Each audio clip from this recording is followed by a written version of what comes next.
Na Europa do século XIX, um homem corajoso terminou seus dias no manicômio após insistir na necessidade de os médicos lavarem as mãos, algo que estava bem longe de ser prática na época. Eu sou a Malu Cursino, da BBC News Brasil aqui em Londres, e neste vídeo conto a história trágica de Ignaz Semmelweis, médico e cientista húngaro que foi um dos primeiros a fazerem a ligação entre a falta de higiene e a mortalidade nos hospitais. Mas antes de falar nele, vou contar como era o cenário nos hospitais daquela época. Um spoiler! A coisa não era nada boa. Em 1825, aqui em Londres, parentes de um paciente que estava se recuperando de uma fratura no Hospital St. George viram um familiar deitado em lençóis molhados e sujos, cheios de fungos e vermes. Imagina isso! Tudo cheirava a urina, vômito e outros fluidos corporais. E o mais chocante, os médicos também viviam sujos, raramente lavavam as mãos ou os instrumentos de trabalho. As salas de cirurgia também eram imundas, bem diferente do que vemos hoje. Segundo o relato dos parentes do paciente de Londres, no meio da sala havia uma mesa de madeira manchada com traços dos corpos que tinham passado por lá. E o chão estava coberto de serragem para absorver o sangue que escorria. Chegava ao ponto de existir o cargo de caçador de insetos, que era o responsável por livrar os colchões dos piolhos. Era mais seguro ser tratado em casa do que em um hospital, onde as taxas de mortalidade eram de 3 a 5 vezes maiores. Como resultado desse quadro horrível, hospitais eram conhecidos como casas da morte. Mas também é verdade que naquela época as pessoas não faziam ideia dos males dos germes e bactérias. Baron H. Lerner, da Faculdade de Medicina Langone, da Universidade de Nova York, conta qual era o pensamento naqueles tempos. Em meados do século XIX, diz ele, acreditava-se que as doenças se espalhavam por meio das nuvens de um vapor venenoso, no qual partículas de matéria em decomposição, chamadas miasmas, eram jogadas no ar. E é nesse cenário que entra o inovador médico Ignaz Semmelweis. Ele tentou aplicar, nos hospitais de Viena da década de 1840, métodos científicos para impedir que as infecções fossem espalhadas. Sua ideia foi implementar um sistema de lavagem das mãos, para reduzir as mortes das mulheres nas maternidades. Semmelweis acabou sendo demonizado por seus colegas. Não acreditavam em nada disso. Ele acabou conhecido como o Salvador das Mães. Mas a verdade é que enfrentou um longo calvário por causa das suas ideias. O médico trabalhava no Hospital Geral de Viena. E lá, como nos outros hospitais, as grávidas estavam entre as pessoas que sofriam mais risco, principalmente as que tiveram partos difíceis, já que as feridas eram um habitat ideal para as bactérias que médicos e cirurgiões carregavam de um lado para o outro. Semmelweis notou uma discrepância grande na mortalidade de mulheres de duas alas obstétricas, que tinham instalações e recursos idênticos. A única diferença entre elas é que uma estava sob controle de parteiras e a outra com mortalidade 3 vezes maior de estudantes de medicina. Até então, essa discrepância era atribuída a uma suposta atitude mais severa dos estudantes, que comprometeria a vitalidade das mães. Veja só! Em 1847, uma pista apareceu. Naquela época, muitos médicos morriam após se cortarem durante autópsias. Ao analisar o exame de um colega que morreu pelo mesmo motivo, Semmelweis observou que os sintomas eram muito parecidos com o das mulheres com febre puerperal. Ele ligou uma coisa à outra. Notou que muitos dos jovens saíram diretamente de uma autópsia para cuidar de mulheres grávidas. Como luvas ou outras formas de proteção não eram usadas, não era incomum ver estudantes de medicina com, acredite, pedaços de carne, tripas ou cérebros humanos presos às roupas após as aulas. Foi assim que Semmelweis notou a grande diferença entre a sala dos médicos e a sala das parteiras. Eles realizavam autópsias, elas não. Mas como solucionar esse problema? A sujeira nos hospitais parecia algo impossível de superar. O famoso obstetra James Simpson argumentou à época que se a contaminação não pudesse ser controlada, os hospitais deveriam ser destruídos e reconstruídos periodicamente. O cirurgião John Erik Erikson escreveu, abre aspas, uma vez que um hospital se torna incuravelmente afetado pela piemia, que é uma infecção purulenta, é impossível desinfetá-lo por quaisquer meios higiênicos conhecidos, como também é impossível desinfetar um queijo velho dos vermes que foram gerados nele. Ou seja, os dois achavam que a solução, meio drástica, era demolir o hospital. Mas Semmelweis acreditava em medidas mais simples. Depois de concluir que a febre puerperal do colega morto foi causada pelo material infeccioso de um cadáver, ele instalou uma bacia cheia de solução de cal e cloro no hospital e começou a salvar a vida das mulheres com 3 palavras simples: lave as mãos. A partir daí, aqueles que iam da sala de autópsia para as de parto tiveram que usar a solução antisséptica. As taxas de mortalidade na sala de estudantes de medicina despencaram. Mas se você acha que essa história termina aqui com esses números felizes, O experimento de Samuel Wells teve resultados muito convincentes e certamente salvou a vida de muitas mães, mas ele não conseguiu convencer todos os colegas. Aqueles contrários aos métodos limpavam as mãos de maneira inadequada, atrapalhando o resultado. Baron H. Lerner, lembra o médico de Nova York? Então, ele explica. Você deve ter em mente que o que ele estava dizendo, embora não com essas palavras, era que estudantes de medicina estavam matando mulheres, e isso era muito difícil de aceitar. Para piorar, Samuel Wells recebeu várias resenhas negativas de um livro que publicou sobre o assunto. Como resposta, ele chegou a chamar médicos que não lavavam as mãos de assassinos. Seu futuro não foi dos melhores. O contrato de trabalho do Hospital de Viena não foi renovado e ele acabou voltando à Hungria, sua terra natal, onde assumiu um cargo de médico honorário, cadeira de pouco prestígio e não remunerada na enfermaria obstétrica de um pequeno hospital de Budapeste. Tanto lá como na maternidade da Universidade de Budapeste, onde mais tarde ele deu aulas, ele praticamente eliminou a febre puerperal com seus métodos. A partir de 1861, Samuel Wells começou a sofrer de uma depressão severa e a demonstrar um comportamento instável, e sempre voltava ao assunto da febre puerperal. Um dia, um colega o levou para um asilo de pessoas com doenças mentais em Viena, sob o pretexto de que eles iam visitar um novo instituto médico. Quando Samuel Wells percebeu o que estava acontecendo, ele tentou sair. Ele acabou espancado brutalmente por guardas que botaram ele numa camisa de força e o colocaram em uma cela escura. 2 semanas depois, ele morreu por causa de um ferimento na sua mão direita, que gangrenou. Ele só tinha 47 anos. Infelizmente, ele não teve papel nas descobertas sobre germes que seriam realizadas por pioneiros que transformaram a medicina. Uma das últimas coisas que Samuel Wells escreveu é perturbadora. Quando revejo o passado, só posso dissipar a tristeza que me invade, imaginando o futuro em que a infecção será banida. A convicção de que esse momento deve chegar, inevitavelmente, mais cedo ou mais tarde, alegrará o momento da minha morte. Que história, não? Se você quer ver mais vídeos como esse, deixe seu like e seu comentário aqui embaixo. Muito obrigada e não se esqueça de compartilhar. Até a próxima!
Um dragão que cospe fogo pelas ventas vive na minha garagem.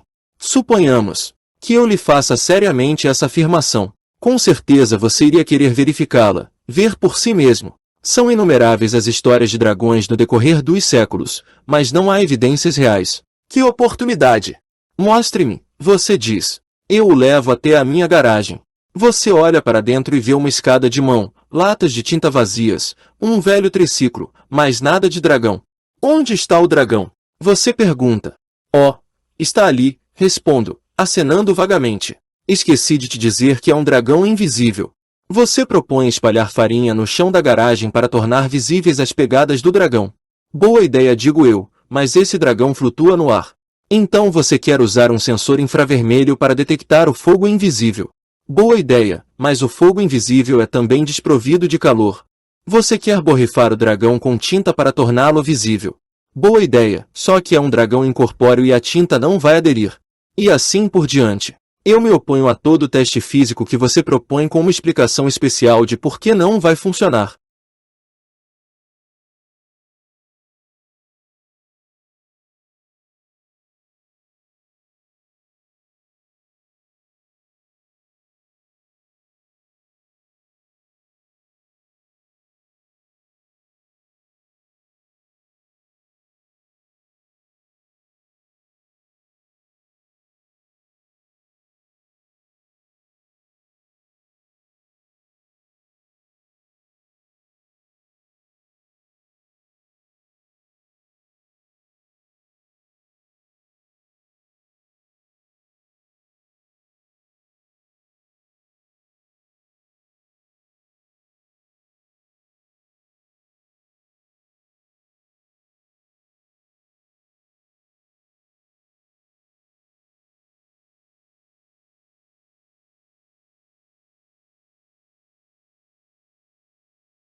Sejam bem-vindos ao Nerdologia. Eu sou o Átila, biólogo, pesquisador, e o que eu vou contar aqui é só uma teoria. Hoje vamos entender o que as estrelas têm a ver com a nossa evolução. Ah, e antes disso, recomendo muito que você assista o episódio sobre efeito borboleta. É necessário.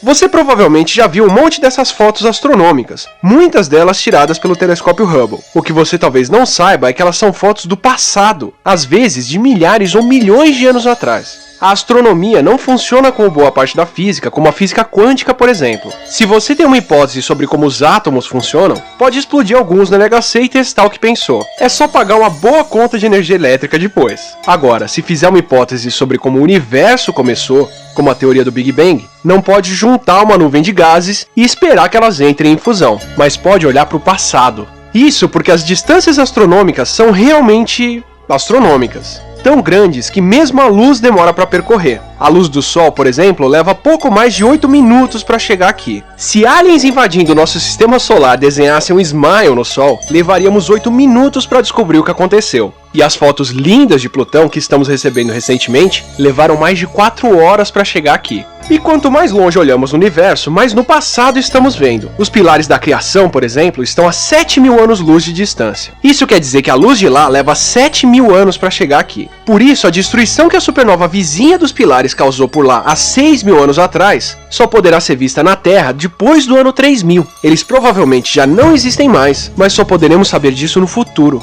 Assim, astrônomos fazem hipóteses sobre o Big Bang, uma teoria científica sobre como ele aconteceu. E como não podem testar diretamente as hipóteses, observam as galáxias mais antigas, formadas há milhões ou bilhões de anos, para ver se elas condizem com o que foi predito. Como a galáxia EGS-ZS81, descoberta em maio de 2015, que mostra como o universo era há mais de 13,8 bilhões de anos atrás. Ela mostra como eram as condições do universo no seu primeiro bilhão de anos de vida. Olhar para o passado nesse caso é muito mais fácil do que para o futuro. De vez em quando encontram um fóssil do Big Bang, como a radiação cósmica de fundo, que dá ainda mais evidência para as teorias. Ao invés de uma lei imutável que pode ser testada e comprovada, as evidências do passado do universo são usadas em um CSI histórico, uma teoria recheada de observações e fatos que reforçam o proposto. Por isso, teorias científicas são diferentes do que a maioria das pessoas se refere quando usa a palavra, como teorias conspiracionistas. Na biologia, a evolução passa pelo mesmo desafio. Por ser um processo lento fora do mundo Pokémon, é muito difícil observar a evolução acontecendo ao nosso redor. Vez ou outra, podemos ver isso em tempo real, como as bactérias que digerem nylon. Como o nylon é uma substância artificial que passou a ser produzida em 1935, as bactérias que o digeriam encontradas em 1975 só tiveram 40 anos de evolução para desenvolver essa habilidade. Mas na maioria das vezes, só podemos olhar para o passado. E do mesmo jeito que astrônomos podem ver milhões de anos atrás olhando para as estrelas, nós podemos ver o nosso passado olhando para os genes. Como já explicamos no episódio sobre efeito borboleta, toda vez que copiamos o nosso conjunto de instruções, o genoma, pequenos erros são inseridos aqui ou ali, as mutações, e são passadas adiante como um telefone sem fio. Pouco mais de 50 anos atrás, Linus Pauling e Emil Zuckerman demonstraram que as mutações incorporadas nos nossos genes podem se acumular em uma taxa mais ou menos constante, como os erros de continuidade dos filmes do Exterminador do Futuro, um relógio molecular das mutações que marca a relação entre os seres vivos.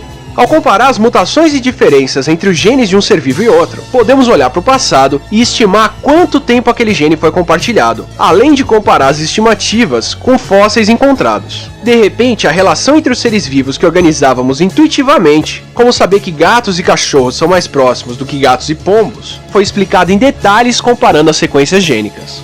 Quando comparamos as mutações entre humanos e o genoma dos neandertais, por exemplo, nossos parentes extintos há 30.000 anos, que ainda têm DNA nos fósseis e que foi sequenciado, estamos comparando mutações que se acumularam entre os últimos 500.000 anos.